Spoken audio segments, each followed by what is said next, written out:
Hi అండి, welcome back to my channel. అందరూ ఎలా ఉన్నారు? ఇవాళ రెసిపీ గోంగూర చికెన్ అండి. చాలా తక్కువ టైంలోనే ఈజీగా చేసుకోవచ్చు. ఎప్పుడు ట్రై చేసేలా చికెన్ గ్రేవీ కాకుండా ఇలా అప్పుడప్పుడు గోంగూర చికెన్ వండుకుంటే చాలా బాగుంటుంది. దీనికోసం 1/2 kg చికెన్ తీసుకున్నాను. ఇలా చిన్న సైజు 3 కట్టలను తీసుకొని ఇలా ఆకులను తీసుకొని ఉంచుకున్నానండి. ఇది 3 times వాష్ చేసుకొని నీళ్ళన్నీ ఇంకిపోయేలా జల్లెట్లో వేసుకోవాలి. ఇలా ఒక బాండీ పెట్టుకుని కొద్దిగా ఆయిల్ యాడ్ చేసుకుని ఒక పచ్చిమిర్చి 2 ముక్కల కింద చేసుకుని వేసుకోవాలి. ఆ తర్వాత ఆకును కూడా యాడ్ చేసి బాగా కలుపుకోవాలి. మూత పెట్టేసి ఒక 5 minutes ఉడకనిచ్చారంటే ఇందులో వాటర్ అంతా ఇంకిపోయి మెత్తగా ఉడికిపోతుంది. బాగా మెత్తగా ఉడకాలండి. ఎంత మెత్తగా ఉడికితే అంత మెత్తగా ఉంటుంది. మిక్సీ పెట్టవసరం లేకుండా మెత్తగా ఉడికిపోతుంది. ఇలా క్లోజ్ చేసుకోవాలి. చూసారని ఇలా మెత్తగా ఉడికిపోయిందో. ఇలా ఉడికిన తర్వాత గట్టితో ఇలా మ్యాష్ చేసుకోవాలి. మిక్సీ పట్టకలాగా ఇలా మ్యాష్ చేసుకుంటే సరిపోతుంది. లేదు ఇంకా మెత్తగా కావాలి అంటే మిక్సీ జార్లో వేసుకుని చల్లారిన తర్వాత మిక్సీ పెట్టుకోవచ్చు. పేస్ట్లా అవుతుంది. ఇలా మ్యాష్ చేసుకుని పక్కన పెట్టుకోవాలి. మరొక కళాయి పెట్టుకుని 2 tablespoon ఆయిల్ యాడ్ చేసుకోవాలి. గోంగూర చికెన్లోకి కొంచెం ఆయిల్ ఎక్కువే పడుతుందండి. ఇలా ఆయిల్ యాడ్ చేసుకుని ఇందులో స్పైసెస్ యాడ్ చేసుకోవాలి. 2 లాలిక్కాయలు, కొద్దిగా చెక్క, 3 లవం ముగ్గలు, కొద్దిగా జాపత్రి. ఆ తర్వాత 2 మీడియం సైజు 2 ఉల్లిపాయలని ఇలా చిన్న ముక్కల కింద కట్ చేసుకుని వేసుకోవాలి. ఎంత వీలైతే అంత చిన్న ముక్కల కింద కట్ చేసుకోవాలండి.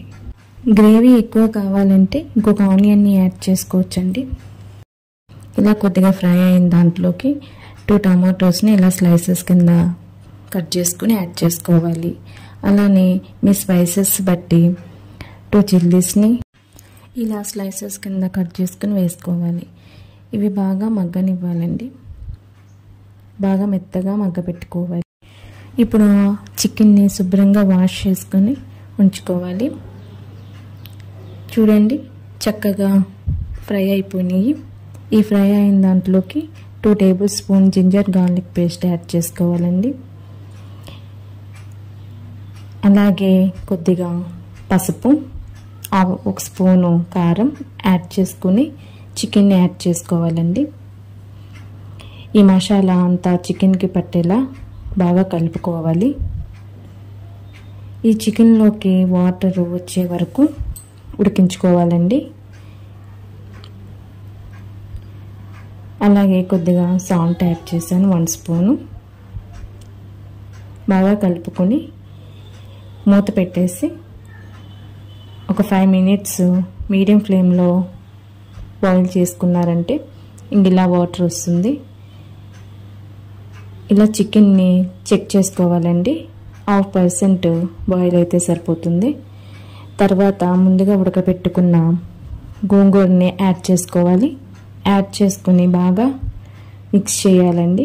ఆ ముక్కలకి అంతా పట్టేలాగా అలా బాగా మిక్స్ చేసుకున్న తర్వాత ఒక గ్లాస్ వాటర్ని యాడ్ చేసుకోవాలి. ఎందుకంటే ఇందాక 50% కుక్ అయింది కదండి చికెన్.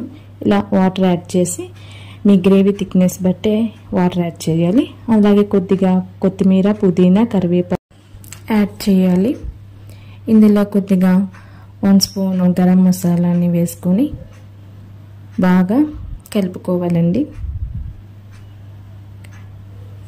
ఇలా కలుపుకున్నాక క్లోజ్ చేసేసి ఒక 10 minutes మీడియం ఫ్లేమ్లో ఉడికించుకోవాలండి. 10 minutes తర్వాత ఇలా మూత తీసుకొని చూసుకోవాలండి.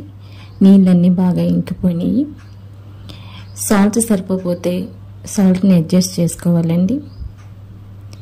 బాగా కలుపుకొని లాస్ట్లో కొద్దిగా 1 స్పూన్ కస్తూరి మేతిని యాడ్ చేసుకోవాలి. ఫ్లేవర్ చాలా బాగుంటుందండి.